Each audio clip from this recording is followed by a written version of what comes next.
je voudrais aussi saluer, en tout cas, le président et son équipe pour le travail colossal qu'ils sont en train d'abattre en Côte d'Ivoire.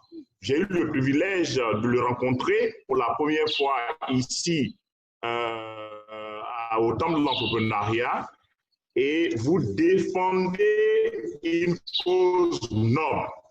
Je vous salue. Et c'est important de travailler pour l'entrepreneuriat jeunesse. C'est pour ça que je n'ai pas hésité un seul instant à venir participer avec les membres de la diaspora et aussi avec ceux qui sont en Côte d'Ivoire. Eh bien, le thème soumis, c'est l'entrepreneuriat. Quelle implication de la jeunesse ivoirienne? Eh bien, je voudrais vous dire que je vais débattre, mais Peter Drucker dit l'entrepreneuriat n'est une science ni un art, il s'agit d'une pratique, c'est un vécu. J'ai préparé le PowerPoint, mais je n'ai pas besoin de ça. Donc, on va faire en direct, en live, comme on le dit. Je pourrais dire, pourquoi entreprendre tout jeune? Je peux transformer le thème comme ça. Ou bien, quels sont les avantages quand on entreprend? Quels sont les inconvénients quand on entreprend? Les difficultés qu'on rencontre. Mais permettez-moi de faire avant tout l'historique de l'entrepreneuriat. L'entrepreneuriat, par définition, la définition varie d'un continent à un autre, d'un pays à un autre. Cependant, les spécialistes se sont accordés pour dire que l'entrepreneuriat est lié à la création d'entreprises. Mais qu'est-ce qu'on entend par entreprise, la définition d'une entreprise? C'est ce qu'on nous a appris en économie. On nous dit qu'une entreprise est une entité juridiquement indépendante qui a pour vocation de produire les biens et les services pour nous, les consommateurs, bien entendu, en combinant trois facteurs de production, la ressource humaine, la ressource matérielle et la ressource financière. Ça, c'est ce qu'on a appris à l'école.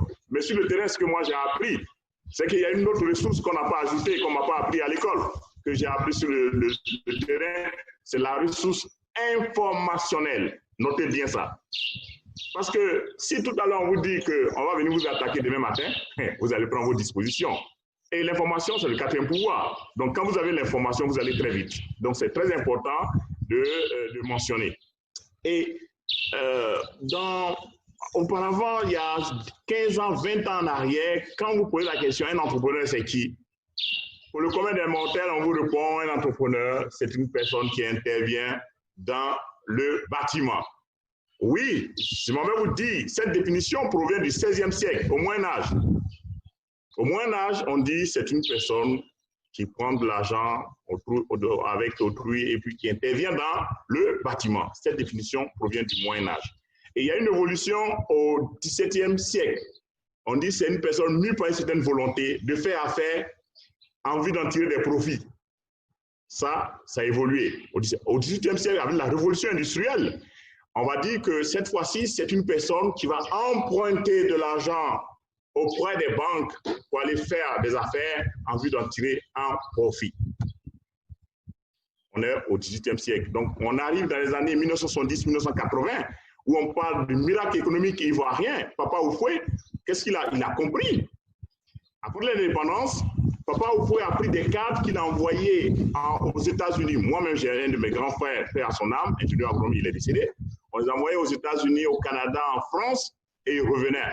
Donc, à la tête de ces industries, il y avait des cadres qui développaient ces entreprises et ces industries-là. Donc, ça, c'est les années 70. Et maintenant, on parle du capitalisme entrepreneurial. Cette fois-ci, on va définir l'entrepreneur comme une personne qui a une idée, qui matérialise cette idée, qui crée une entreprise, qu'elle soit petite ou grande, pourvu qu'elle participe au développement économique et social d'une région, d'une contrée, voire d'une nation, par contribution à partir du PIB. Et donc, voilà ce qu'on appelle l'entrepreneur. Donc, je peux dire qu'aujourd'hui, je suis un entrepreneur. On devient entrepreneur, pour moi, il y a trois voies. La première voie, la voie classique, c'est celle qu'on connaît. On a des parents qui ont travaillé pendant des années, qui ont eu de l'expérience et sortent de l'entreprise, vont créer. ça, c'est l'exemple typique de mon modèle en Côte d'Ivoire qui est Diago. Parce que oui, je vous le dis, je le dis partout où je passe, mon modèle en Côte d'Ivoire, c'est lui, c'est Diago. Parce que pour moi, plus tard, quand je dois avoir une banque, c'est la banque des entrepreneurs. L'idée est déjà là. Là, je vous dis sur ce webinaire. Vous savez, je suis le prophète, je l'ai déjà prophétisé. Donc, je pense que ça va se réaliser, ce rêve-là va se réaliser. Et une fois que j'aurai ma banque, on sera très indépendant. La deuxième fois, ça consiste sur les personnes qui ont vu que, bon, voilà, celui-là, il a entrepris, ça marche bien. Et moi aussi, je veux entreprendre. Allez, on embarque. On crée. Mais on n'a pas encore le profil. La troisième voie, c'est nous autres, là, les jeunes entrepreneurs. C'est vous, là. C'est vous et moi. On a la diaspora. On est allé au Maroc. On a étudié dans les écoles. Aujourd'hui, quand moi je suis revenu, les gens parlaient du LMD. Mais le Maroc appliquait le LMD depuis les années 90-98. La semestrialisation, moi j'étais dans une école à Lysia où on avait des cours, le même programme que l'université de Sherbrooke. Donc, on avait des professeurs canadiens et il y a des semestres, on faisait partie des étudiants au Maroc, au Canada et vice-versa. Donc, on appliquait le LMD, c'est étudier autrement, c'est enseigner autrement, c'est la mobilité des acteurs, la capitalisation des acquis, la professionnalisation des filières. Et quand je suis arrivé, que j'ai créé l'école et que les gens ont commencé à parler de LMD, j'ai dit, mais c'est devenu un slogan ici, les gens comme ils prennent ça. Non, moi je vis ça. J'ai vécu ça en tant qu'étudiant et j'ai créé l'école. Je suis l'une des premières écoles en Côte d'Ivoire à pouvoir faire la semestrialisation au niveau du BTS. Mais c'est dommage, on ne peut pas, souvent on ne fait pas la promotion des gens ici. Bon, vous comprenez, mais ce n'est pas ça le plus important. L'entrepreneur n'a pas ce temps-là. On n'a pas le temps pour se plaindre. Alors, revenons à notre sujet maintenant. Une fois que vous avez bien compris le contexte, pourquoi doit-on entreprendre? Si vous me posez la question, mais monsieur pourquoi vous êtes devenu entrepreneur? Eh bien, je suis devenu entrepreneur, je peux dire que c'est une volonté personnelle. Et j'ai été influencé par la cellule familiale. Parce que mon père, père, son âme, il n'est plus. Je suis le dernier enfant de ma maman, je suis 13e enfant. Dieu merci, maman vit encore. Elle a à peine 98 ans, bientôt avoir 100 ans. Je prie Dieu qu'elle dépasse 100 ans. Et donc, quand on partait en vacances, on partait ramasser les escargots, les mangues, la banane, on partait vendre sur les rails et puis on économisait. Donc, on apprenait à faire l'épargne déjà. L'épargne, c'est important. Donc, on économisait et c'est avec ça que, à la fin, il fait le point et puis bon, il donne l'argent, on prend pour aller à l'école. Donc, je pense que c'est une volonté personnelle. Et donc, ça va m'emmener à vous donner mon expérience, mon parcours. J'ai fait la faculté, j'ai eu le bac en 1995. Je suis rentré à l'université, à la faculté des sciences économiques. Après la licence, j'ai intégré une école au Maroc, à Lysiam. Et tout a commencé là-bas. Là-bas, à Lysiam, c'est important. J'étais le président des jeunes entrepreneurs de Lysiam. Et lors d'un travail de session, on m'a demandé, j'avais choisi en communication, je voulais organiser une conférence pour le compte des étudiants de Lysiam. Et j'avais 4 mois. Et en faisant venir 2 entrepreneurs, n'est-ce pas, dans l'école. Et j'ai réussi à le faire à la fin. Et je suis rentré en contact avec une dame, aujourd'hui, qui est mon mentor, elle est au Canada, Micheline Loka. Et donc, cette dame-là, c'est elle qui m'a coaché. Et après ça, je suis rentré en Côte d'Ivoire. 2001, j'ai commencé à entreprendre au travers de la location de voitures, vente de matériel informatique, ouverture d'une quincaillerie, ouverture d'un cabinet de formation. Donc, on va vers l'enseignement maintenant. Là. Enseignant vacataire dans les grandes écoles et universités de la place. Et en 2006, je fais le saut, j'ai créé l'école avec un site et 4 étudiants. Retenez ça bien. Un site et 4 étudiants. Nous sommes maintenant en 2020. Nous avons 5 grandes écoles, 5 sites, une université et un bureau au Canada. un partenariat avec l'université de Sherbrooke. Et donc, aujourd'hui, on est parti de 4 étudiants, on a plus de 1500 étudiants. C'est ça, l'entrepreneuriat. Commencer tout petit pour terminer grand, et non commencer grand pour terminer petit. Donc, le thème que le président m'a soumis, je pense qu'il faut commencer à entreprendre quand on est jeune. J'ai fait le choix, je suis sorti, j'ai commencé à entreprendre et aujourd'hui, j'ai pu réaliser. J'ai 2 yeux, une bouche, une tête. Si moi j'ai pu le faire, vous aussi pouvez le faire. Mais je sais que la question que vous allez me poser, quelles sont les difficultés que vous avez rencontrées, n'est-ce pas, pendant les 15 ans ou les 20 ans d'expérience? Eh bien, je m'en vais vous dire, hier, c'est ce que j'ai dit. Pour entreprendre en Côte d'Ivoire, il faut avoir un mental en acier et non en enfer. Ce n'est pas pour vous effrayer, mais c'est pour vous dire que ce n'est pas facile. La première difficulté, c'est la cellule familiale. Vous êtes combattu parce que, prenez mon exemple, mes parents, vous êtes au Maroc, là, ça coûte cher. Vous êtes au Canada, vous allez au Canada aujourd'hui, ma fille est là-bas, ça coûte cher, c'est pas moins de 10 millions l'année académique. Tu reviens, on te trouve un poste avec, en 2002, je me rappelle bien, avec une femme blanche dans le privé, salaire 600 000, voiture de fonction 406, et là, j'étais tout jeune, là, tout frêle, là. Avec ça, je refuse et on fait une réunion de famille, ça, je ne l'ai jamais oublié. J'étais avec 3 de mes frères. Ils m'ont dit, mais on a fait tout ce qu'on pouvait faire pour toi. On a payé tes études. On a des possibilités pour te mettre à la fonction publique. Tu fais l'ENA, tu deviens administrateur. On t'a trouvé un emploi, tu ne veux pas. Bon, c'est fini. Débrouille-toi comme tu veux.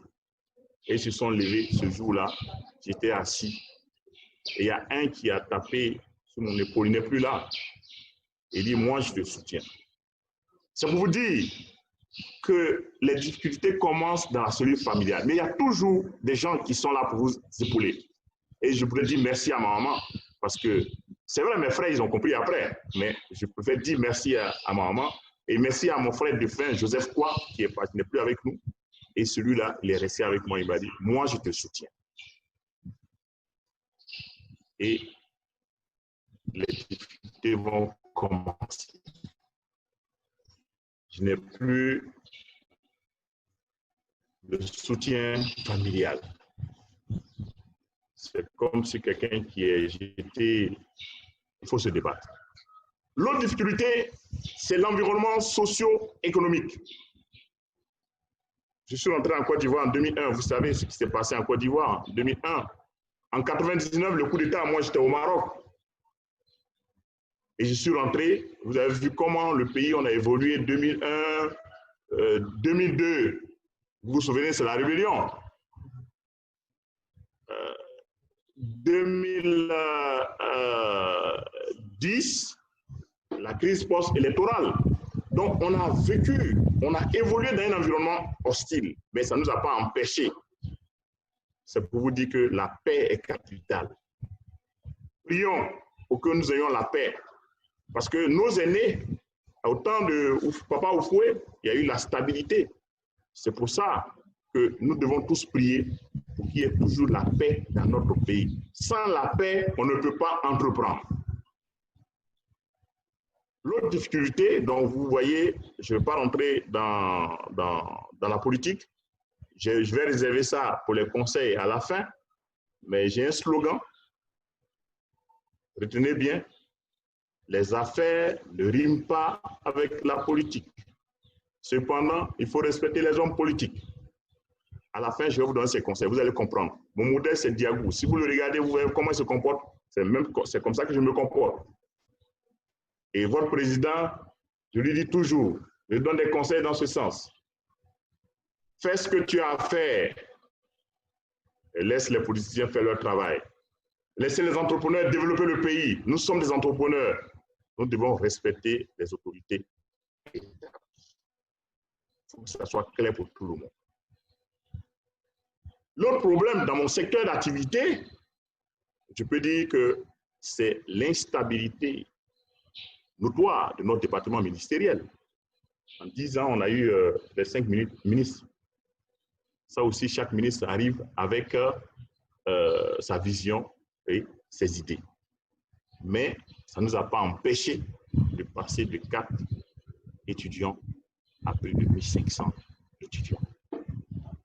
L'autre problème aussi qu'on rencontre, c'est le financement. Mais là, peut-être je vais vous décevoir un peu, je suis financier moi-même. On dit, aide-toi et le ciel t'aidera. Pour entreprendre, si vous avez fini au Maroc, ou bien en France, au Canada, aux États-Unis, vous voulez entreprendre, ne pensez pas que déjà l'État a un financement pour vous ici. Non, l'État le fait, mais il faut d'abord compter sur soi-même, son épargne personnelle. Quel est ton projet? Est-ce que ton projet répond aux attentes des consommateurs? En venant créer l'école des entrepreneurs, les gens m'ont pris pour un fou. Voilà quelqu'un, il vient en Côte d'Ivoire en 2001, 2002, il dit qu'il ne va pas d'entrepreneuriat. Tu vas créer une école d'entrepreneur dans ce pays-là. Qui veut devenir entrepreneur? Mais 10 ans après, tout le monde veut devenir entrepreneur. C'est ça, la vision. Donc, pour moi, après ces difficultés, on va voir les éléments. Qu'est-ce qui fait que les avantages pour un entrepreneur? Qu'est-ce qui fait gagner aujourd'hui? Moi, je parle du trio gagnant. La vision,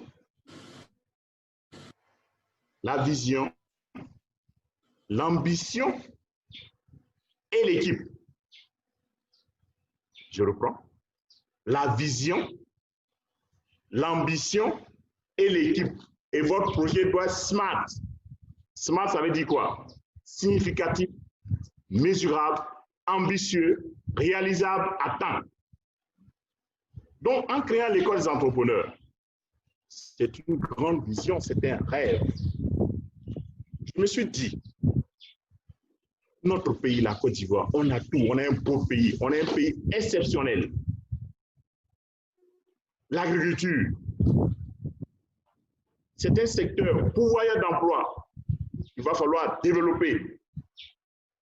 Donc, j'ai eu l'idée, depuis le Maroc, cette école, l'ISIAM, je dis merci à mes responsables, cette école orientait déjà les apprenants vers l'initiative privée, l'auto-emploi. Je me suis dit, quand je vais rentrer dans mon pays, je vais créer une école à l'image de cette école au Maroc pour aider mon pays, pour aider la jeunesse ivoirienne, pour transformer l'esprit de la jeunesse ivoirienne, pour inculquer l'esprit d'entrepreneuriat à la jeunesse ivoirienne. Ça, c'est une mission aussi noble. Et tout ça est englobé dans la vision parce que, pour moi, l'un de mes slogans à 2IAE, c'est transformer la Côte d'Ivoire de projet en projet. C'est aussi grand, ça, comme vision. Ce n'est pas facile. En revenant du Maroc, je n'avais pas les moyens de ma politique. Mais j'avais le rêve, j'avais la vision. Et l'ambition, c'est quoi? On dit qu'il faut être ambitieux pour pouvoir réaliser tes rêves. Et je pense qu'aujourd'hui, je suis assis au temple de l'entrepreneuriat. Il y a 20 ans de cela, j'ai parié avec des amis. On était au Maroc. Il y a un qui a dit, moi, je vais aller au Canada. Moi, j'ai dit, je viens en Côte d'Ivoire, je viens faire fortune en Côte d'Ivoire et je vais en vacances au Canada et aux États-Unis. 20 ans après, le rêve s'est réalisé. Mon ami est au Canada, on s'appelle. Quand je vais, il est à Ottawa. Quand je vais à Montréal, je passe à Ottawa, je vais le saluer. Et c'est ça.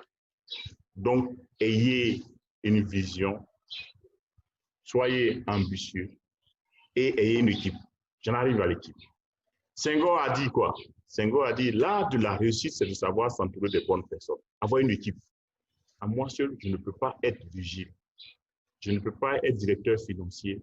je ne peux pas être secrétaire, assistant de direction. C'est pour ça que je voudrais rendre hommage à toute l'équipe de 2IAE.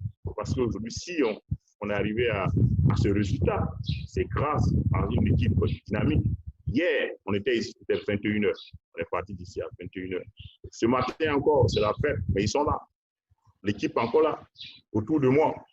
Je suis un capitaine heureux, parce que j'ai une bonne équipe. J'arrive à faire la coordination. Je vous donne l'exemple de l'équipe de football, la Côte d'Ivoire, en 2015. Avant ça, on a vu ce qui s'est passé. Et après ça aussi, on a vu ce qui s'est passé. Donc, c'est une question d'organisation. Donc, c'est comme une chaîne. Chaque maillon a sa place, joue un rôle. Moi, je ne suis que le chef de file. Donc, voici ces trois éléments du duo gagnant. Donc, la vision, l'ambition et l'équipe. Je pense que si vous avez ça dans votre projet, si vous qui voulez entreprendre en Côte d'Ivoire, ayez une bonne vision, vous avez un bon projet, ça ne suffit pas. Moi, je dis souvent aux gens, mieux vaut avoir un mauvais plan d'affaires avec un bon entrepreneur que d'avoir un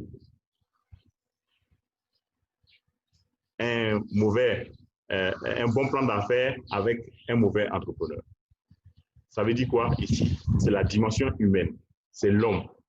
C'est l'homme qui est au cœur du système. Donc, les plans d'affaires, on peut l'établir, ça est sur Excel, ça est partout, on peut l'établir. Mais comment on conduit le projet? Dans la conduite du projet, c'est là que se trouve le problème. Donc, je pense que c'est l'un des problèmes qu'on rencontre souvent ici. Mais voyons maintenant nos réalisations et ce que nous avons fait depuis 20 ans.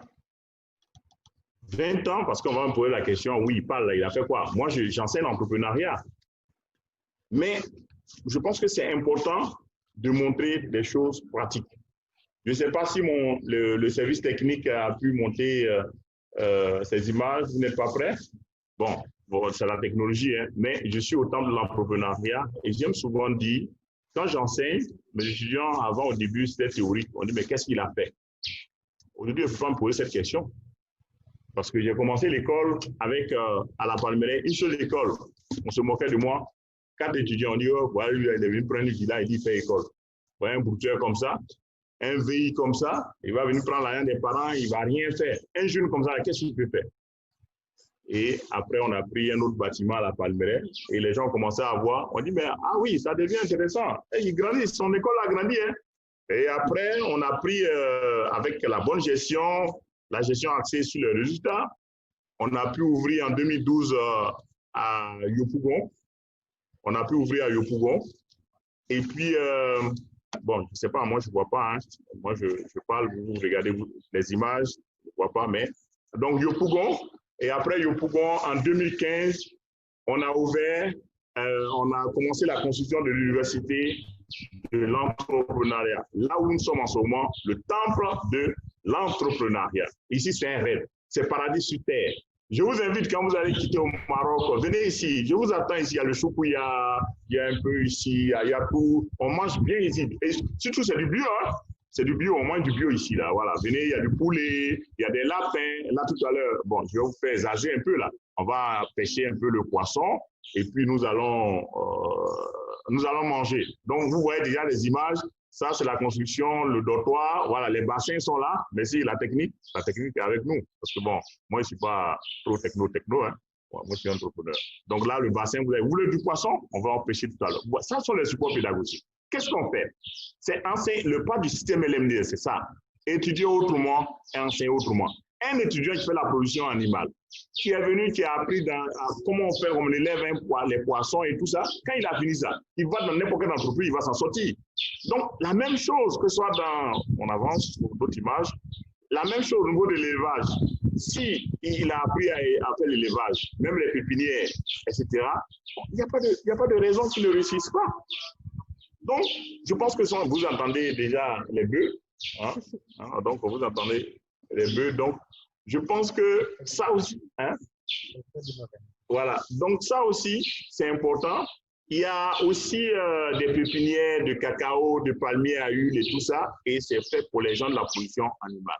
Mais nos amis de la production, si vous voulez, la production, les transports logistiques, c'est ça? Il se plaint, il dit, mais monsieur, notre support pédagogique, c'est quoi? Nous sommes en train de faire une usine d'attiéké. Ils vont exporter au Mali, au Burkina, même au Maroc. Vous aimez la ticket là-bas, donc ils vont faire la manutention et puis bon, ils apprennent en même temps.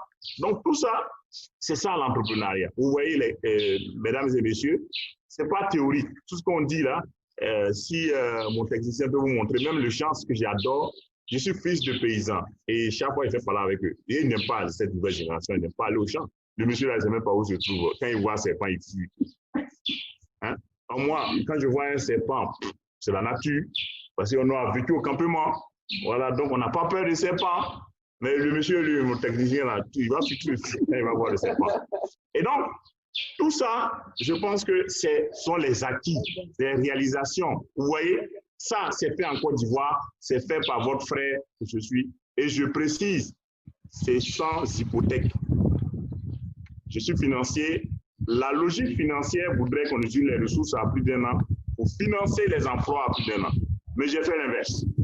J'ai utilisé les ressources à court terme pour faire l'investissement. Parce que personne, les banques ne voulaient pas m'accompagner. On dit à Zaguier, c'est pas Abidjan. Donc j'ai eu raison 5 ans après. En 2015, nous sommes en 2020. Zaguier est d'accord à Abidjan. Aujourd'hui, les banques veulent financer, dit non. Parce que je vais terminer et après, c'est mon premier webinaire avec vous. Mais ce sont des conférences que je vais animer partout en Afrique avec à l'appui, comme image, l'université pour dire que je suis parti de rien et j'ai réalisé cette université sur fonds propres.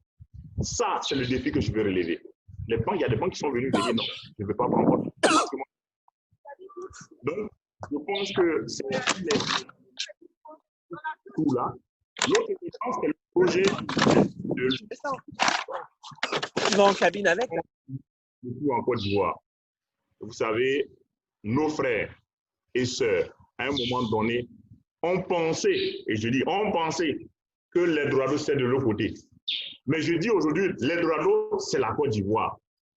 Par la grâce de Dieu, l'Union européenne nous a fait confiance. La première année, on avait en charge de former 50 migrants de retour en Côte d'Ivoire, dans 2 domaines, dans 2 secteurs d'activité, le bâtiment et l'agriculture.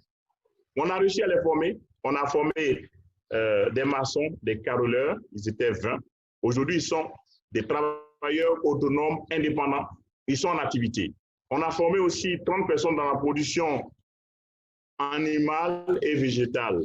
3 fermes de capacité 1000. Donc, ils ont en charge de produire des poulets de chair. En 45 jours, on l'a fait. Et aussi des pépinières de cacao, de palmiers à huile. Donc, ce sont ces activités que nous avons réalisées. C'est une fierté pour le groupe École fait confiance par l'Union européenne. Ce n'est pas évident, mais on a rempli le cahier de charges.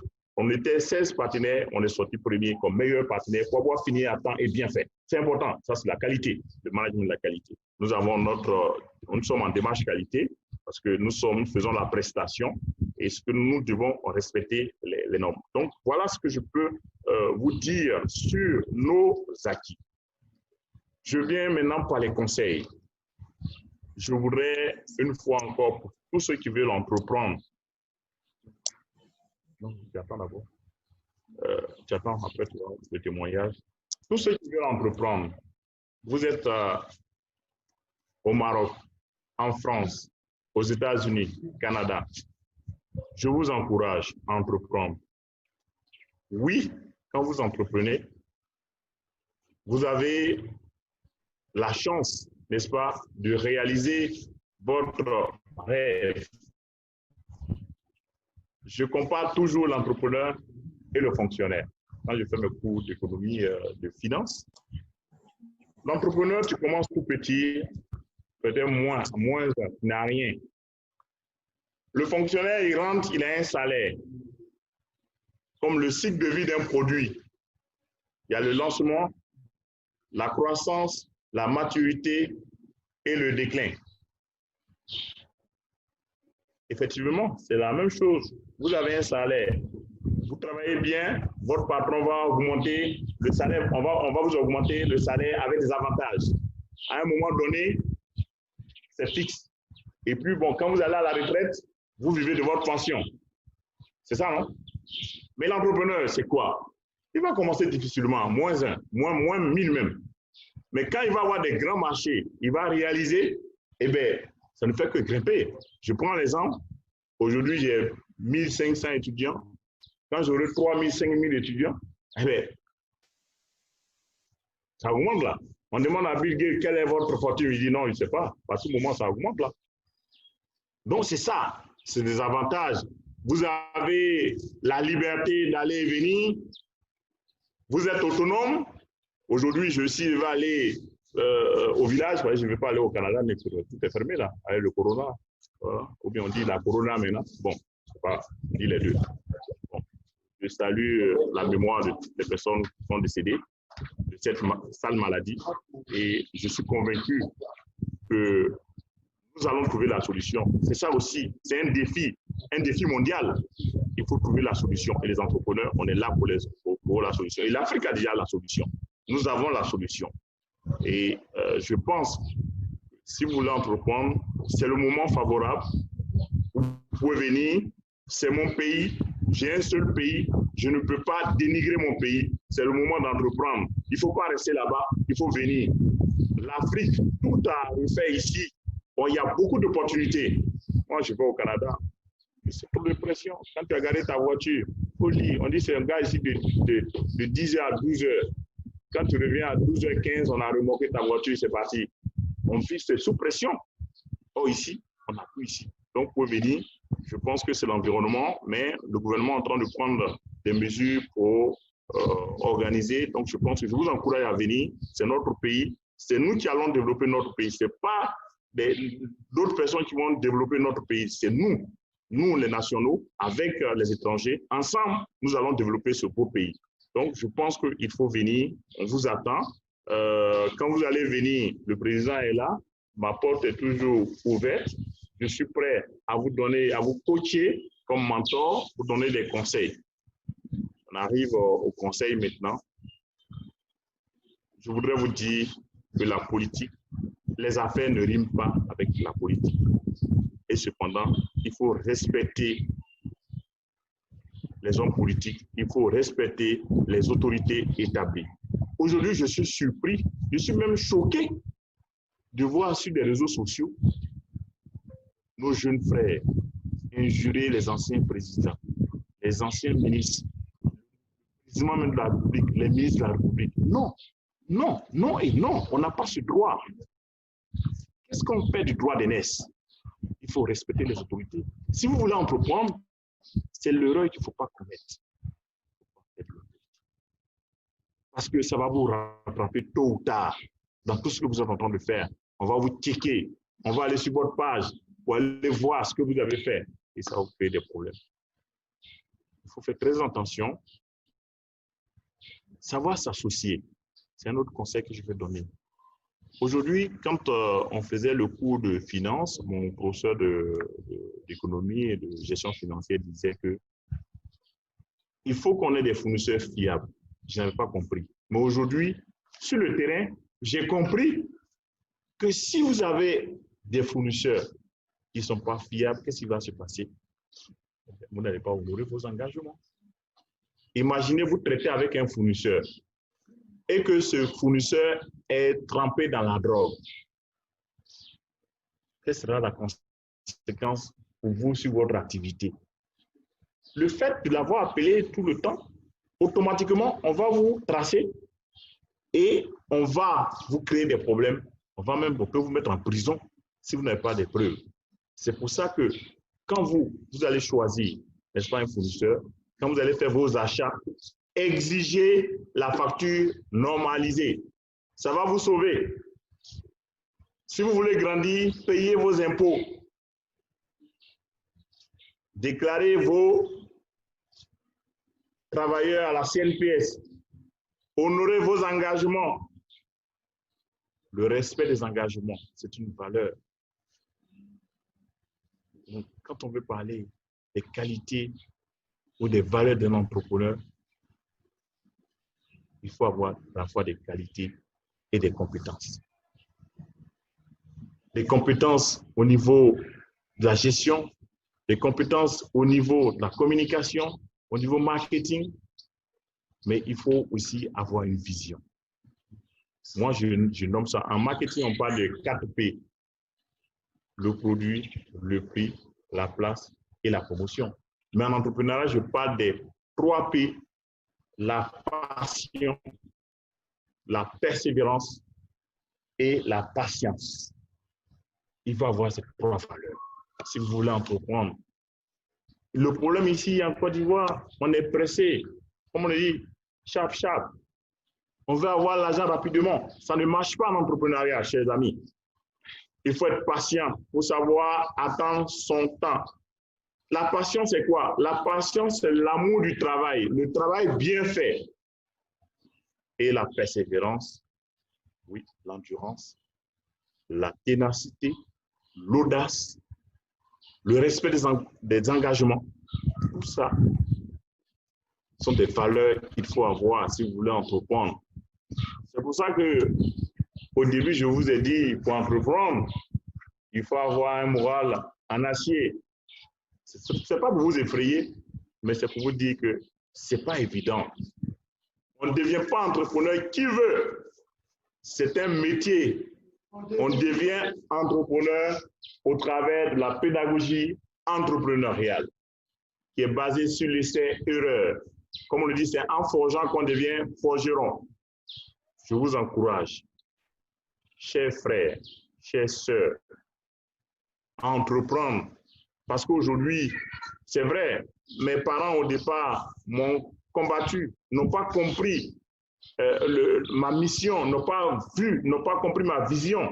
Mais aujourd'hui, ce sont ces frères, ces sœurs à qui je dis merci ici, qui sont fiers de leur jeune frère que je suis et qui disent oui, c'est mon petit frère qui est le fondateur du groupe École Désir.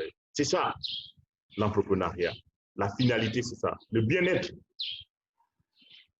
Avoir sa maison, avoir une voiture, avoir une famille, c'est important. Et l'autre élément, le sens de la responsabilité. Ça, j'ai appris. Apprenez à vous caser aussi, le mariage. Là, il regarde le président, il me regarde. C'est important en affaires, parce que quand tu vas quelque part, quand tu n'es pas marié, les gens se disent, on va te donner un marché, on va donner un marché à ce monsieur. Il n'est pas responsable à la maison. Ce n'est pas évident qu'on puisse confier le marché. Donc, par conséquent, il faut avoir une famille et il faut se marier, il faut se caser. Hein? C'est des conseils. Vous voulez que je vous donne des conseils? Donc, je rentre dedans. Je rentre plein dedans, président. Voilà. Donc, j'espère que le président va prendre la décision. On va l'encourager. Voilà, on va l'encourager. Moi, mon cadre est déjà disponible. Voilà, pour le mariage. Voilà, donc je le dis. Et le président est en train de rire. Mais bon, c'est des conseils. Et aujourd'hui, je voudrais une fois encore vous dire merci. Et je termine en disant l'espoir est permis. L'Eldorado, c'est la Côte d'Ivoire. L'avenir, c'est la Côte d'Ivoire. Je vous remercie. Si vous avez des questions maintenant, je suis disponible. Oui, bon, mon technicien dit qu'il y a une vidéo. Merci beaucoup à M. Séraphin Kouao. Merci beaucoup, Président, pour votre présentation. Ce fut vraiment riche en informations. Bon, donc mon technicien me dit qu'il y a une petite vidéo et puis après, témoignage, après vous allez poser des questions. Donc, préparez vos questions. Voilà. Dans cette école, vraiment, c'est vraiment une belle aventure parce que depuis quand je suis arrivée dans cette école, on nous disait l'école des entrepreneurs, on ne savait pas, on dit entrepreneur, c'est quoi? Alors, on avait plusieurs matières, mais la matière qui m'a le plus accroché, c'était les cours. Donc, je ne sais pas si je peux l'appeler une matière, mais c'était les cours que nous dispensait le Dieu fondateur. Alors, je ne sais pas, quel moment on faisait ces cours, mais au début, tous les étudiants, je peux parler au nom de tous les étudiants de ma promotion parce que je sais que dans le fond, ces cours aujourd'hui, nous, on sert toujours. Et au début, on ne s'intéressait pas vraiment à la matière parce qu'on ne savait pas. On dit, on te prend, nous, dans notre tête, tu finis de travailler, tu pars travailler dans un bureau, tu ne penses pas à monter ton affaire. Je me c'était un peu comme ça qu'on voyait les choses. Et à chaque fois qu'ils essayaient de nous parler, oui, entreprendre, on dit, bon, c'est pas si mal que ça. C'est pas si mal que ça. Parce que mine de rien, quand tu finis de travailler, tu ne trouves pas du boulot en même temps.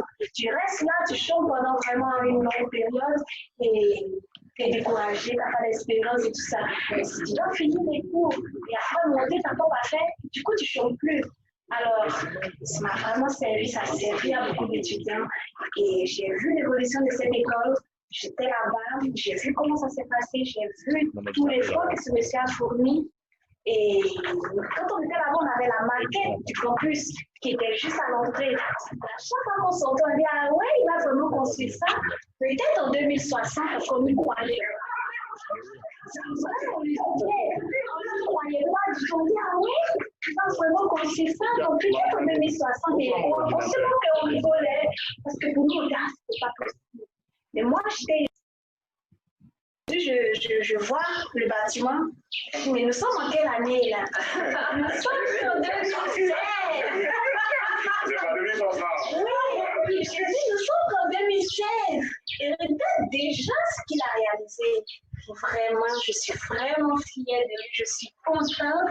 Et quand je vais sur les réseaux sociaux, les anciens étudiants avant, ils avaient même honte de dire qu'ils avaient fait l'école. Mais je vous dis aujourd'hui, ils ont tous changé les informations sur le Facebook. Tout le monde veut marquer qu'il a fréquenté cette école. Juste parce que l'école a évolué, l'école a eu une renommée. Et c'est vraiment mal. Je suis vraiment fière de lui. Je suis tellement contente d'être là aujourd'hui. J'ai tellement de choses à dire qu'il n'y a pas de peur, mais vraiment, je suis vraiment contente d'être là aujourd'hui, de partager juste mon petit témoignage pour dire que c'est vraiment du concret, c'est du bon, ça apporte des fruits, parce que je ne suis pas la seule à vouloir entreprendre. Je connais plein d'étudiants sur Facebook qui montent des affaires, qui font des choses, et avant, ce n'était pas comme ça. C'était pas comme ça. Comment on peut pas enseigner quelqu'un de monter une affaire là? C'est pas. Comment tu peux m'enseigner de vouloir monter mon business? Donc, où est-ce que ça te regarde? Mais aujourd'hui, on voit que c'est pour le bien de la jeunesse, c'est pour le bien de la population, c'est pour le bien de tout le monde de pouvoir faire son propre business. Tu restes à la maison, tu travailles, mais tu es trop bien. Tu ne sors pas de chez toi où tu es ton propre patron. Tu vois, il y a tellement d'avantages. C'est vraiment, je suis contente d'avoir bénéficié de ces cours. Il avait un emploi de temps super chargé, mais il s'arrangeait pour être là pour ses étudiants de la deuxième promotion. Je ne sais pas si les gens vont toujours parce qu'il n'a plus de temps. Ok, tant mieux. Mais vraiment, je ne sais pas si les étudiants de deuxième à Abidjan, prenez ce cours au sérieux. C'est pour votre bien, c'est pour votre lendemain, c'est pour votre avenir. Prenez le cours au sérieux. Appliquez ce qu'on vous dit, ça va vous servir. Ok.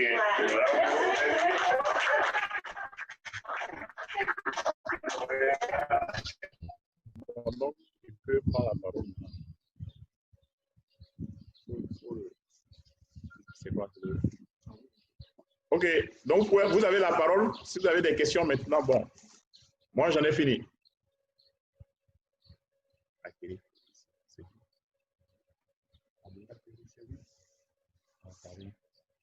Ils sont pas plus. Oui, nous sommes là. À présent, nous allons passer aux questions. Ok. J'attends les questions. Je serai plus à l'aise avec les questions.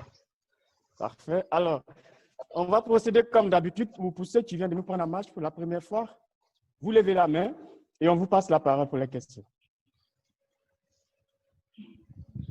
Ah oui, ok. La première question vient de M.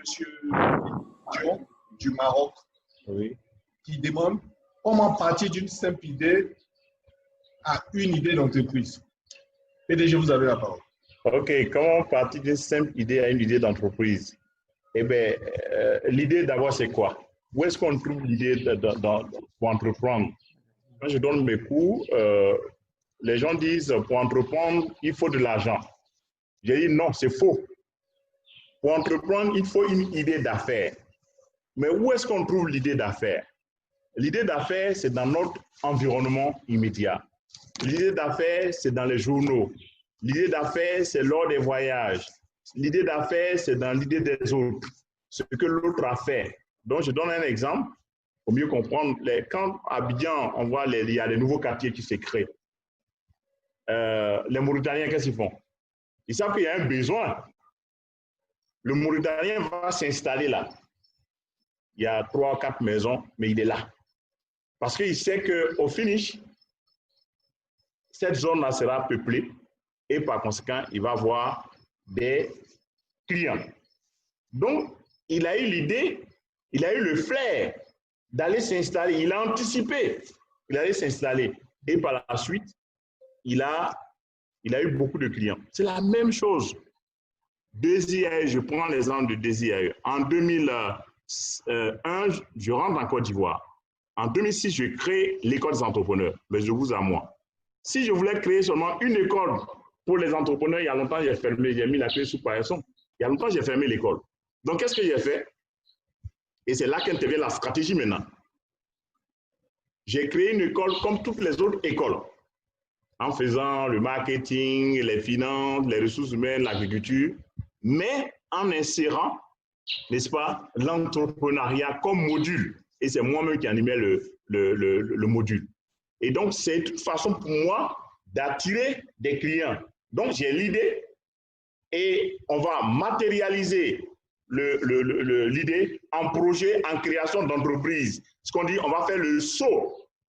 Parce que si vous avez l'idée, une idée d'affaires, oui, je vais avoir une ferme. Ça, c'est une idée d'affaires. Je vais avoir un abattoir. Je vais avoir une école. Tout le monde peut avoir des idées. C'est un rêve. Mais tant que tu n'as pas encore fait le saut, tu n'as pas encore créé, donc on passe de l'idée à la matérialisation, on passe à l'acte. L'acte, c'est quoi? C'est créer l'entreprise. Avec tout ce qu'on, la définition que j'ai donnée, cette fois-ci, mais l'entreprise, tu vas mettre sur le marché un produit et un service, et ce produit ou ce service-là doit répondre aux attentes des entrepreneurs et des consommateurs, pardon. Sinon, pensez-vous que celui qui a envoyé le déchet toxique en Côte d'Ivoire, pour moi, ce n'est pas un entrepreneur. Parce que l'entrepreneur, c'est celui qui pense au bien-être de la population. Ce n'est pas l'argent seulement. Mais celui-là, lui, il est guidé par l'argent.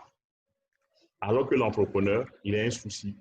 Il doit développer, il a la crainte de Dieu. De l'autre côté, ce n'est pas son problème. Lui, pourvu qu'il ait son argent, que ça tue les gens ou ça ne tue pas, ce n'est pas son problème. Il n'a pas la crainte de Dieu, il n'a pas la dimension, il n'a pas l'amour de son prochain. Donc, pour répondre à votre question, Monsieur le Président, c'est ça. On peut avoir une idée, mais tant que vous n'avez pas fait le saut, la matérialisation, c'est la création de l'entreprise. Et là, vous êtes votre chef d'entreprise. Donc, on passe de l'idée à la création d'une entreprise. Donc, voilà ce que je peux dire. J'espère que j'ai répondu à sa question. D'autres questions? Oui, il y a d'autres questions aussi également. Il y a M. Dami Kouaou qui voulait savoir quels sont les secteurs d'activité propices à l'entrepreneuriat. Ça, c'est sa première question. Et deuxième question, c'est combien de temps dure la formation entrepreneuriale dans votre école? OK. Quels sont les secteurs propices à l'entrepreneuriat? Moi, je dirais que tous les secteurs sont propices à l'entrepreneuriat pourvu qu'on y met du sien. Maintenant, il faut regarder l'environnement. Aujourd'hui, regardez ce qui se passe dans le monde. Un entrepreneur, c'est un opportuniste. Avec la COVID, de toute façon, on dit la COVID maintenant,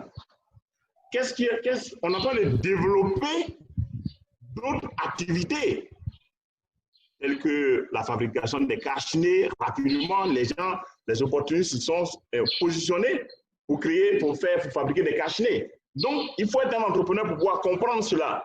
Donc, sur l'environnement, je donne un autre exemple pour mieux comprendre. Aujourd'hui, regardez avec la situation que nous vivons. On est en train de faire un webinaire. Je me rends compte que depuis que je suis assis là, ça fait 40 000, 50 000, je ne sais pas encore coupé. Mais donc, j'ai la solution, on fait mes cours. Alors qu'avoir Internet, là, c'est trop compliqué. Bon, votre technique, là, c'est quoi? Vous appelez ça quoi? Zoom. Zoom. Voilà. Oui. Je vis les jeux. Ça se coupe pas. Alors qu'on cherche des solutions. Et voilà, ils sont assis là. Ils m'ont fait dépenser. J'ai payé des trucs, des câbles pour pouvoir faire des cours entre l'école de Palmeraie et le Pougon et Yamsoko, parce que je suis le seul à faire le cours d'entrepreneuriat. Mais j'ai fait un cours ici. À Palmeraie, il y a près de 20 salles de classe. Quand j'ai fini, je suis épuisé. Je dois aller au Pougon. Maintenant, je suis assis là. J'ai fait mon cours. Quand j'ai fini là, allez mettre ça à la télévision là-bas. Ils vont suivre avec un assistant. C'est pas mieux comme ça? Donc, ça sont les idées. Donc, voilà, en même temps que vous me posez la question, quels sont les secteurs, je vous réponds en même temps. Il y a une opportunité là à prendre. Mais, si vous me posez la question, quel est, monsieur quoi, quel est le secteur où vous êtes en Côte d'Ivoire, je vous dirai, sans faux fuyant, l'agriculture, l'élevage. Voici pour moi des secteurs pourvoyeurs d'emploi. Et Papa Oufoué l'a si bien compris en créant la SATMASI, les SATMASI. Il a fait beaucoup de choses, il a investi. Il a pris, au niveau du PIB, je pense qu'il prenait près de 10%, n'est-ce pas, pour investir dans l'agriculture. Mais aujourd'hui, on a combien? On a près de 1% ou 2%.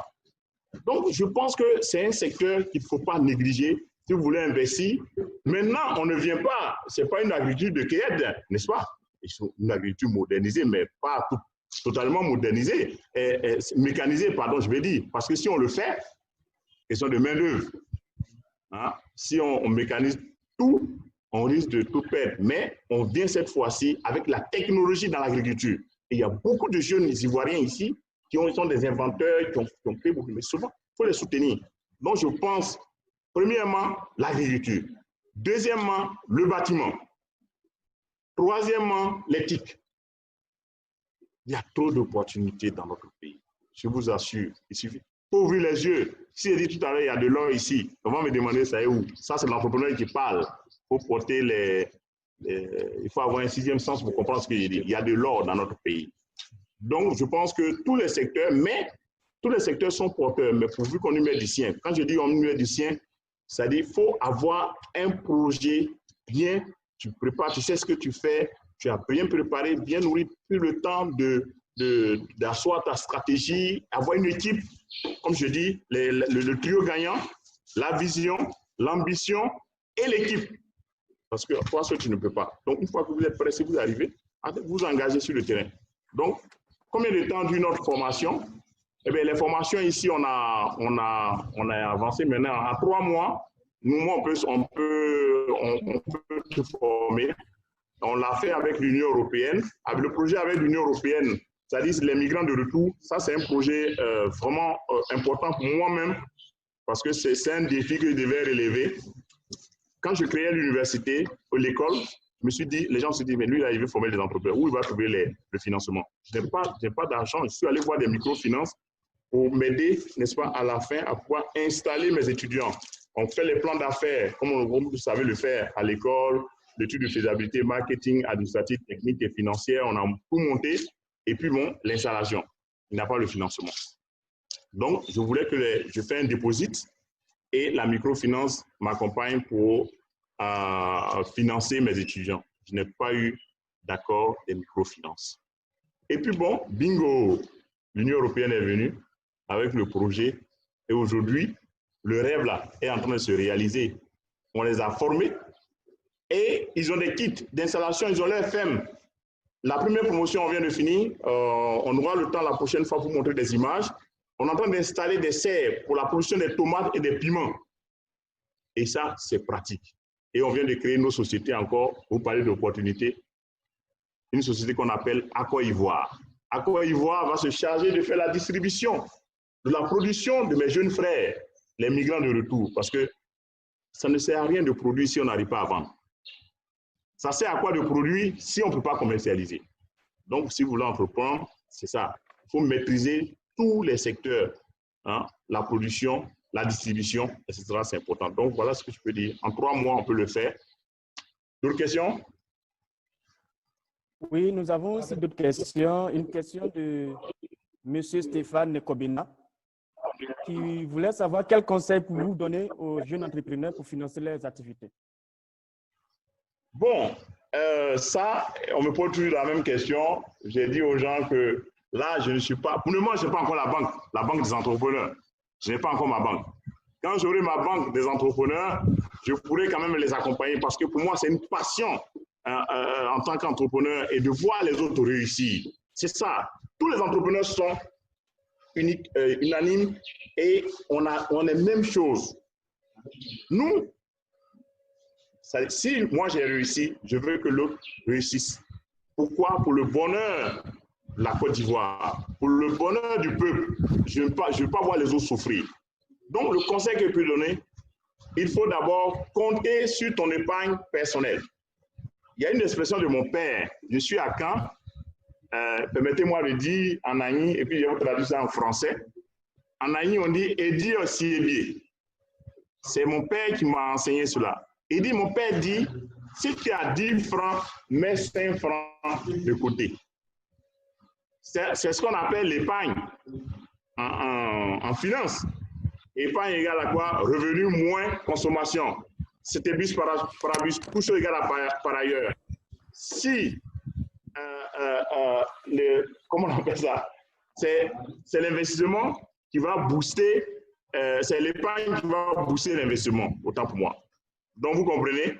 Or, on sait que le revenu étant fixe, la consommation augmente tout le temps, on va finir par épargner.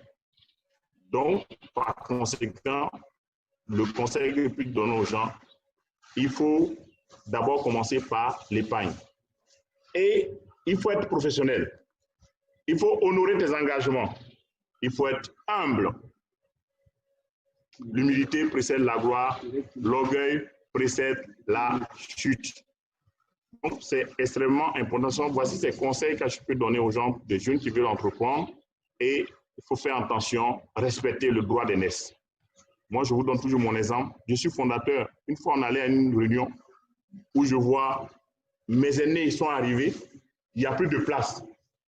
Qu'est-ce que j'ai fait? Je me suis levé et j'ai fait lever les jeunes fondateurs. J'ai fait asseoir mes aînés. À la fin, on m'a demandé, ils ne me connaissaient pas. Ah, mais vous êtes organisateur? Non, je ne suis pas organisateur. Je suis fondateur, au même titre que vous. Mais je ne peux pas m'asseoir et puis un aîné est debout. Donc, ça, c'est important. Le respect du droit d'aînesse, chez nous, les Akans, et même chez les Goulas, c'est important aussi. Ils le savent. Donc, voilà. Et il y a d'autres questions? Oui, nous avons d'autres questions. Alors, je pense que nous allons prendre deux dernières questions. La suivante, c'est comment peut-on savoir que c'est le moment pour débuter? Comment peut-on savoir que c'est le moment pour débuter? Ça, c'est une bonne question. Ça, c'est l'instinct maintenant. Si je vous donne mon exemple, je suis arrivé en 2001. Mais on ne sort pas d'une école et puis on devient entrepreneur. Ça peut être possible. Mais il y a un temps de latence. Pour moi, de 2001 en 2006, j'ai passé pratiquement 5 ans avant de créer l'école. Donc, à un moment donné, tu sens que c'est le moment. Mais je vais vous rassurer. La frustration est source de motivation. Quand vous êtes frustré, ça peut vous emmener, n'est-ce pas, à sortir. Et moi, je suis parti comme ça. J'étais avec mon frère, je vous le dis. J'étais frustré et je suis parti. J'ai dit, c'est le moment pour moi de partir. Je suis parti. Donc, c'est l'environnement qui va faire. Vous aurez la pression sur vous. Ma fille a été renvoyée de l'école. Aujourd'hui, elle est au Canada. Et ça, c'est un élément qui est resté dans ma tête. Ça m'a fait mal à un moment donné dans ma vie. Et je me suis dit, c'est le moment. C'est un défi que je dois relever. Quand j'étais avec mes frères,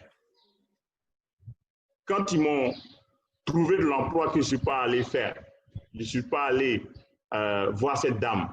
On a fait la réunion de famille, on m'a dit, OK, on ne peut rien faire pour vous. N'est-ce pas là, le moment pour moi? C'est le moment pour moi, pour m'engager. Donc, Dieu va vous inspirer. Dieu va vous dire que c'est le moment. Et votre instinct aussi vous dira que c'est le moment pour vous de vous engager. Et je vous ai donné mon exemple. Le moment parce que quand j'ai eu le bac, je disais à qui voulait l'entendre que je vais être mon propre patron. Je ne vais pas travailler pour quelqu'un. C'est vrai qu'aujourd'hui, les clients sont mes patrons. Les étudiants sont mes patrons. Mais est-il que je suis mon propre patron? Voilà. Donc, c'est un défi Et je pense que quand vous allez venir, vous allez regarder l'environnement, vous allez travailler un peu, vous allez voir le salaire qu'on vous donne.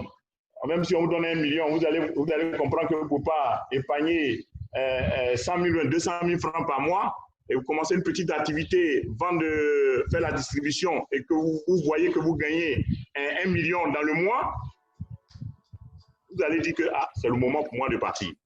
N'est-ce pas? C'est le moment parce que tu vois que ce que tu gagnes là, en faisant la distribution est plus que le temps qu'on va te maintenir dans un bureau pendant des heures, tu vas dire c'est le moment pour moi de partir. Et je pense que mes travailleurs sont là, ils sont à côté de moi, ils m'écoutent. Il y aura aussi des moments pour eux de partir. Ça va venir. Et ils m'écoutent, ça va venir. Parce que je dis toujours à mes employés que le salaire ne vous suffit pas. Même si je donne 2 millions, ça ne va pas suffire. Alors, il faut entreprendre. Et ils sont en train d'entreprendre avec Aqua Ivoire. Voilà, ils sont des distributeurs agréés. Voilà. Donc, dans ça, je pense qu'ils vont avoir un peu d'argent. C'est le moment pour eux aussi d'entreprendre. Donc, voilà ce que je voulais dire. Si vous avez d'autres questions encore, la technique me dit qu'il me reste 3 minutes. 3 minutes. Bon, mais je vois que ça marche bien votre Zoom là. Hein? Donc, on a une opportunité là. Hein, Pablo? On vient de montrer une opportunité. Là. Donc, ceux qui veulent faire les affaires, je suis là. Hein. Envoyez votre Zoom là, on va faire des affaires. Je pense que tout le monde a bien noté, en commençant par moi-même. En fait, vous avez parlé d'entreprendre. Il faut avoir un projet structuré, bien organisé. En fait, moi, j'aimerais savoir quelle est la place du business plan dans l'entrepreneuriat. Aujourd'hui, il y a certains conseillers, on va dire des coachs que je vois sur YouTube qui demandent ou qui disent souvent qu'on n'a pas besoin d'avoir un bon business plan pour commencer à entreprendre. Quel est votre point de vue sur cette question? Oui, je pense que j'ai répondu. Hein. D'abord, j'ai dit que pour moi, il est bon d'avoir un bon entrepreneur avec un mauvais plan d'affaires que d'avoir un bon plan d'affaires avec un mauvais entrepreneur. Ah oui. C'est ça, non? Donc, ça veut dire que oui. le plan d'affaires, c'est quoi? Moi, je suis financier, je peux montrer. Un projet, on peut rendre le projet rentable à tout moment. Hein, la vanne, là, on calcule ça, donc on peut rendre ça rentable à tout moment. C'est un jeu. Donc, je mets sur Excel et puis et puis bon, c'est rentable. Mais en fait, le plan d'affaires rassure les partenaires financiers. Parce que moi, je veux investir. Tu veux que la banque te prête peut-être 500 millions, 1 milliard. Mais la banque collecte de l'argent auprès des ménages que nous sommes. Ce n'est pas l'argent de la banque. Donc, la banque veut se rassurer que quand vous allez emprunter de l'argent, vous serez en mesure d'honorer vos engagements. Donc, en regardant la rentabilité du projet. Donc, en termes des indicateurs, donc la vanne, l'IP, l'indice de profitabilité, le retour sur investissement, hein, le délai de récupération, tous ces éléments, les cash flows, le compte d'exploitation. Donc, ils vont analyser, ils vont regarder, est-ce que vous êtes rentable? Bon, si vous prenez l'argent, bon, moi je prends le cas de l'école. On va regarder si quel est votre chiffre d'affaires? Quel est votre bénéfice? Est-ce que vous êtes capable d'honorer vos engagements? C'est là qu'intervient le plan d'affaires. Mais le plus important, c'est vrai, c'est important parce que ce sont des prévisions. Donc, on prévoit, on réalise et on évalue les écarts, on apporte des mesures correctives. Donc, si vous n'avez pas prévu, comment est-ce que vous pouvez évoluer? Donc, c'est important d'avoir le plan d'affaires, mais ce n'est pas aussi, je peux dire que ce n'est pas l'élément. Ce n'est pas l'élément parce qu'aujourd'hui, on a vu nos frères, Papa Nsikan, père à son âme, qui a créé UTB. Il n'est pas allé à l'école, mais il a entrepris, il a réussi. Mais il s'est entouré des personnes compétentes. Il a une organisation, une équipe derrière. Quand on prend Ali Ouattara, on appelait avant Monsieur un poulet. Si vous ne le savez pas, il est venu avec un poulet. Mais aujourd'hui, c'est lui qui distribue les poulets. Donc, voici des exemples palpables. Mais la chance que nous avons, si on me pose la question, quelle est la différence entre un entrepreneur qui est allé à l'école et un entrepreneur qui n'est pas allé à l'école? Celui qui n'est pas allé à l'école, il agit par instinct. Nous, on a l'organisation, on a le management avec nous, on a l'organisation, la planification, tout ça, et on va très vite. Et celui qui n'est pas allé à l'école, s'il a compris, il va s'entourer des personnes compétentes, il va employer des gens compétents, et puis bon, il va développer son affaire. Mais il a la vision. Là, vous voyez, je suis là, je suis sur le site. Tous les jours, je viens regarder. Quand tu as donné l'argent aux gens, moi, je dis, j'ai une expression, quand je paye, je ne badine pas. Je m'assure que vous avez fait le travail. Si vous n'avez pas fait, vous allez me rendre compte. Donc, c'est ça le contrôle. Voilà. Donc, voilà ce que je peux dire au niveau du plan d'affaires. Alors, une toute dernière question, en fait, qui vient de l'un de nos participants. En fait, c'est de savoir quel a été le rôle ou la place de votre épouse dans votre réussite d'aujourd'hui. Oui, bon, ça, j'écris, c'est un soupir. Mais je pense que je rends hommage à mon épouse. Je m'en vais vous dire, ce n'était pas ma première femme. Est-ce qu'ils sont là? Vous m'entendez? Oui, nous vous écoutons. Oui, nous je vous vous dis la écoutons. vérité, ce que je dis. Ce n'était pas ma première femme. Et la première, elle aussi, elle était bien. J'ai eu des enfants avec elle et je la salue aussi. C'est important parce qu'elle était la première dans ma vie. Mais à un moment donné, on ne s'est pas compris parce qu'elle pensait que je sortais trop. Voilà, beaucoup de jalousie et ça créait un clash. Et puis, je suis allé et quand j'ai rencontré celle-là, mais avant de... J'ai posé mes conditions. Je lui ai dit, je suis entrepreneur. Donc, si on se marie, je veux que tu comprennes une chose. Aujourd'hui, là, tu peux me demander tu es où, tu fais quoi, tu es parti où, c'est trop compliqué. Mais il y a des heures, on a des codes. Et je pense que c'est une dame à qui il y aura au moins qui a compris. Je ne suis jamais à la maison. C'est le soutien et surtout la prière. C'est ça que vous entendez, je sais que c'est ça. Elle fléchit genoux chaque jour, chaque nuit, pour me soutenir. Elle a été d'un apport indéniable pour moi et aussi sans oublier ma maman. Quand souvent je n'ai pas... Vous savez que je vais vous faire une confidence. Moi-même, l'épargne de ma maman, j'ai mis ça dans mes projets. J'avais son compte, quand ses grands-fils lui donnent l'argent, elle me donne pour entreprendre. Ça, c'est un secret que je vous dévoile sur votre boîte binaire. Voilà. Cet argent-là, ça est dans une banque quelque part. Je sais comment je vais restituer ça un jour. Quand elle me demande, mais mon argent est où? Je dis, ça est là. Son argent travaille. Donc, j'ai pris son argent pour faire des affaires. Voilà. Et même mieux encore, je vais faire une confidence. Mes grands frères ont payé une voiture pour ma grande sœur. Et puis, j'ai vendu la voiture pour faire affaire. Aujourd'hui, ma grande sœur est là. Moi, j'ai payé une autre voiture, un camion. Bon, de temps qu'elle a besoin de ça. Quand elle parle, elle dit, oh, il faut laisser, on fait des affaires. Donc, juste, vous voyez, c'est le secret en affaires. Voilà. Il faut avoir la caution de la famille, de ta femme et surtout la maman. Bon, parce que moi, j'ai perdu mon père très jeune. J'ai perdu mon père à l'âge de 14 ans, donc je ne l'ai pas connu. Et donc, je suis beaucoup attaché à ma maman. Donc, voilà ce que je peux dire. Merci. Merci beaucoup, M. Séraphin. Vraiment, c'est vraiment riche en informations et en conseils. Et moi, étant un ancien lauréat également de l'Université Apolis, côté école de tourisme, voilà, je suis très ravi de vous avoir parmi nous aujourd'hui et aussi de vous avoir comme invité et partager aussi votre expérience avec nous. Alors donc, nous sommes à la fin de notre webinaire et on aimerait que vous nous donniez un dernier mot, voilà, un dernier conseil, pourquoi pas. Voilà. OK. En tout cas, je voudrais une fois encore dire merci à votre réseau. Merci à tous ceux qui ont pris leur temps pour m'écouter. Je m'excuse si dans mes propos, j'ai pu blesser certaines personnes. L'entrepreneur, quand il est parti dans ses envolées, il ne se contrôle pas. Donc, je voudrais m'excuser, mais en même temps vous dire que notre pays, la Côte d'Ivoire, est un grand pays, un pays essentiel. Je vous invite par conséquent, vous les membres de la diaspora, à venir nous trouver ici. Nous, les anciens de la diaspora, on est partis, on est venus, on a entrepris, on a réussi. Vous aussi, vous pouvez entreprendre et réussir, à condition que vous respectez le droit d'aînesse, à condition que vous ne confondez pas affaires et politique. Je vous remercie. Merci, monsieur Séverin, c'est vraiment riche et merci encore de plus